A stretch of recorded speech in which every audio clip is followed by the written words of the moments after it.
King तो सबसे पहले ही गया भाई साहब ड्रेसिंग रूम में। पता चल जाए बाबर आजम को कि भाई अभी मेरे ऊपर जिम्मेदारी है, मैंने ही रंद बनाने, वरना पीछे कोई नहीं बैठा, सबसे पहले ही चले जाएंगे। और उसको तो छोड़ दो यार, आउट होते रहते हैं, क्रिकेट में चलता है। लेकिन जो आज बाबर आजम ने रिव्यू लिया यार, वो कमेंट्री वाले हंस रहे थे बाबर आजम के ऊपर कि भाई ये क्या करके गया है, क्या ब्लंडर मार के गया है बाबर आजम। भाई इतना बड़ा एज लगा है, फिर भी बाबर आजम ने रिव्यू लिया कि भैया मेरे को रिव्यू चाहिए, अब ऐसे होता है ऐसे होता है, जैसे भी होता है भाई। रिव्यू लेके भाई बाबर आजम चला गया। वहां पे कमेंट्री वाले भाई वो एन बिशप बैठा है, बोलता इतना बड़ा एज लगा है, बाबर आजम को सुना ही नहीं दिया। वहां पे भाई साहब बाउंड्री पे खड़े प्लेयर वो वहां से अपील कर रहे हैं, उनको सुनाई दे गया, लेकिन बाबर आजम को सुनाई नहीं दिया। बाबर को तो छोड़ दो भाई, जो दूसरे एंड पे खड़ा है उसको भी सुनाई नहीं दिया, सऊद शकील को। भाई पता नहीं यार क्या हो गया यार इस टीम को, ये इनके ये हालात हैं भाई। अभी 1 महीने के बाद घर में चैंपियन ट्रॉफी है, कैसे जीतेंगे ये लोग भाई। मैं तो हैरान हूं इन लोगों के ऊपर। ठीक है भाई, होता है, आउट हो गया बाबर आजम, मान लिया। और मेन बात, पैड भी नहीं लगा भाई यार। बैट पैड पे लगता है ना तो समझ में आती है यार, थोड़ा बंदा कंफ्यूज होता है कि यार शायद पैड के ऊपर लगा हो, लेकिन पैड से भी भाई बहुत ही ज्यादा आगे बल्ला था। फिर भी रिव्यू, एक तो आउट, दूसरा रिव्यू वेस्ट। सही है भाई, किंग है ना भाई, किंग जो भी करे भाई, इसको तो 7 खून माफ है ना, करने दो भाई। रिव्यू वेस्ट करे, चाहे एक नहीं 3-3 करे, क्योंकि भाई साहब ये तो किंग है। खैर, तो भाई साहब पहला सेशन खत्म हो चुका है पाकिस्तान, पहला नहीं दूसरा, पहला सेशन तो भाई साहब फोक में ही चला गया। ठीक है, और अभी पाकिस्तान ने 86 रन बना लिए हैं, 4 खिलाड़ी आउट है। ये सेशन भाई साहब वेस्ट इंडीज के नाम रहा है। बाकी मुझे तो कोई उम्मीद नहीं लग रही भाई इस टाइम जाया होगा, लेकिन मुझे लगता है आधा पौना घंटा थोड़ा सा ज्यादा जाया कर दिया।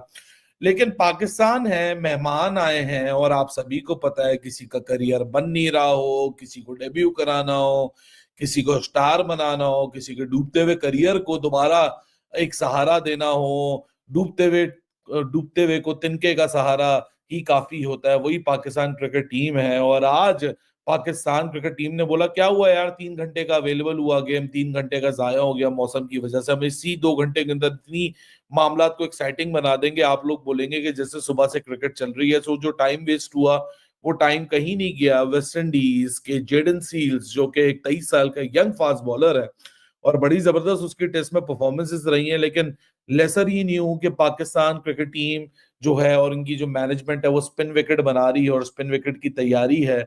लेकिन जो ओवरनाइट आपको फॉग दिखी है और क्लाउडी वेदर है और काफी ठंड भी है, तो जो एक मॉइस्चर है ड्राई विकेट के ऊपर भी, उससे बड़ा फायदा उठाया उस बंदे ने और पाकिस्तान के टॉप ऑर्डर को एक एक के बाद दूसरा, दूसरे के बाद तीसरा, एक ना एक करके उसने वापस चलता बनता किया। ये सऊद शकील और रिजवान की पार्टनरशिप ने थोड़ा सा सहारा दे दिया पाकिस्तान को, वरना तो ऐसा लग रहा था कि 50 के अंदर कोई 5 विकेटें ही पाकिस्तान की आधी टीम ही वापस ना चली जाए। ये तो क्रिकेट 2024 का जो वीडियो गेम आता है ना, ये क्रिकेट स्पोर्ट्स में भी, आप ब्रायन लारा भी एक वर्जन आता था, उसमें देखिए ऐसी आइडियल कंडीशंस जो बॉलिंग टीम के लिए होती है ना, वो ऐसी होती है कि फास्ट बॉलर आए तो उनका बॉल आउट भी हो रहा हो, यानी बाहर भी निकल रहा हो, पड़ के अंदर भी आ रहा हो, बड़ा बड़ा मूवमेंट मिल रही हो, और साथ में दूसरे एंड से स्पिनर लगाओ तो स्पिनर भी को भी उतनी परचेज हो, शार्प टर्न भी हो। ये तो सऊद शकील और रिजवान ने कुछ सहारा दे दिया, वरना तो मुझे लग रहा था कि पाकिस्तान के बैटर को समझ ही नहीं आ रही है कि फास्ट बॉलर से बचें या स्पिनर से बचें। स्पिनर से बचें तो फास्ट बॉलर पकड़ रहा है, फास्ट बॉलर से पकड़े तो स्पिनर पकड़ रहा है। मतलब ये तो एक आइडियल सिनेरियो कर लेते। बाबर आजम आउट हुए, फिर एक दफा कोर्ट बैंड हुए। अच्छी सीरीज थी उनकी साउथ अफ्रीका में, लेकिन उसके बावजूद भी हम ये समझ रहे हैं कि शायद अपनी कंडीशन में वो रन्स करेंगे। अगर स्पिनर पे बाबर आउट होते तो समझ आती कि वाकई जो है वो हम जो है वो हमारे जो बैट्समैन है वो स्पिनर पे आउट हुए हैं। लाइक शान मसूद जिस तरह आउट हुए, बहुत ज़्यादा बॉल ब्रेक हो गया था तो, लेकिन हमारे जो बैट्समैन है वो फास्ट बॉलर पे आउट हुए, सील्स के ऊपर आउट हुए। बहुत ज़बरदस्त बॉलिंग, बहुत ज़बरदस्त लाइन और लेंथ पे उन्होंने बॉल की, जिसकी वजह से बाबर भी कोर्ट बैंड हुए। हुरैरा ऑफ स्टंप से बाहर जाती हुई बॉल पे वो शॉट खेलते हुए गए और वो कोर्ट बिहाइंड हुए। थोड़ा सा टाइम लेना चाहिए हुरैरा की, जिस तरह मैं टेक्निक की बात कर रहा हूँ, मुझे ऐसा लगता है शायद उनको कहीं ना कहीं प्रॉब्लम्स होंगी, क्योंकि मैंने काफ़ी दफ़ा उनको डोमेस्टिक में देखा है, वो बहुत दूर की बहुत ज़्यादा बॉल को वो शॉट्स खेलने की जो है वो कोशिश करते हैं।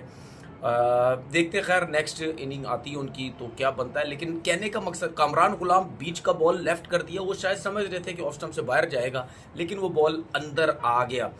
मेरे लिए इस टेस्ट मैच में सबसे ज़्यादा जो सोचने वाली बात है वो ये, क्या क्या आज का दिन जिस तरह गुजरा, सिर्फ 42 ओवर्स हुए, समझो आधे ओवर हुए, क्या आगे मैचेस आगे दिनों में भी इसी तरह ही होगा? अगर इसी तरह ही हुआ तो फिर तो पाकिस्तान को भी टेस्ट मैच जीतना बहुत मुश्किल हो जाएगा, क्योंकि अगर आपने वेस्ट इंडीज़ को आउट तो 2 दफ़ा करना है, लेकिन 2 दफ़ा आउट करने के लिए आपको कम से कम 2 सेशन तो आपको चाहिए ना एक टीम को आउट करने के लिए। वो तो बहुत एक्स्ट्राऑर्डिनरी हो जाता है ना कि आपने एक ही सेशन के अंदर एक दफ़ा आउट कर दिया, फिर उसके बाद आगे बॉलिंग आती है, फिर आपने एक सेशन में आउट कर दिया। ये बहुत कम होता है, आपको कम से कम इस जैसी कंडीशन पे आउट करने के लिए थोड़ा सा टाइम चाहिए होगा। तो क्या अगर इसी तरह सिचुएशन चलती रही, ऐसा ना हो कि पाकिस्तान को नुकसान हो जाए और पाकिस्तान ये टेस्ट मैच 4 खिलाड़ी पाकिस्तान के आउट हो चुके हैं। ये तो अभी जरा थोड़ी पार्टनरशिप जरा अच्छी लग गई है, वरना पाकिस्तान के हालात काफी पतले थे और इनकी जो 4 विकेटें गिर चुकी थी तब टोटल 46 रन थे। 46 पे 4 आउट थे पाकिस्तान के और तैयारी ये पता नहीं किस करते रहे और आ गया सिलेबस में जेडन सेल्स। तो सेल्स जो है जनाब, उन्होंने सेल लगा दी विकेटों की और एक के बाद एक 3 विकेटें वो हासिल कर चुका है। काफी अच्छा लंबा स्पेल उसने करवाया एंड ही वाज अमेजिंग। कहीं ना कहीं ये सोच रहे होंगे कि हाँ जी हमने जो पिच बनाई है स्पिनर्स के लिए और स्पिनर्स जो है वो कमाल कर देंगे आके यहाँ पे, और थ्रेट भी स्पिनर्स की ही थी ज्यादातर। तो लेकिन अभी आपने देखा, हालांकि पहले सेशन का खेल है मैच के, स्पिनर्स भी गेम में आ रहे हैं, लेकिन जो विकेटें लेके गए हैं, विकेटों में जनाब फास्ट बॉलर उनके जेडन सेल्स जो हैं उन्होंने कमाल कर दिया है और 3 खिलाड़ी उन्होंने आउट कर दिए हैं, इंक्लूडिंग बाबर आजम, इंक्लूडिंग आपके कामरान गुलाम एंड ऑब्वियसली डेब्यूटेंट हुरैरा। तो 3 खिलाड़ी ऊपर के टॉप ऑर्डर के पहले स्पेल में तो शानदार बेहतरीन किस्म की परफॉर्मेंस दिखाई है जेडन सेल्स ने, अमेजिंग जी। विकेटों की अगर बात करें, हुरैरा वो ऑफ स्टंप के बाहर उसने एज निकाला ये जेडन सेल्स की बॉल पे, तो वो चलते बने और फिर उसके बाद कोई शॉट ऑफर ही नहीं किया। गेंद अच्छा ठप्पा खा के अंदर आई और आके पैड पे लगी, अंपायर ने आउट उंगली खड़ी कर दी, रिव्यू लिया, लेकिन अंपायर कॉल पे वो भी विकेट गिरी कामरान गुलाम की। फिर बाबर आजम का सबसे इंटरेस्टिंग जो है आउट हुआ है वो बाबर आजम का। यार as a batsman you know क्या आपको बल्ले पे गेंद लगी या कि नहीं लगी। एज अ बैट्समैन तो आपको पता चल जाता है ना भाईजान। तो आप के बल्ले पे गेंद लगी है ऑफ स्टंप के बाहर, अंपायर ने आउट दे दिया। They are West Indian players, they are jubilant, they are enjoying.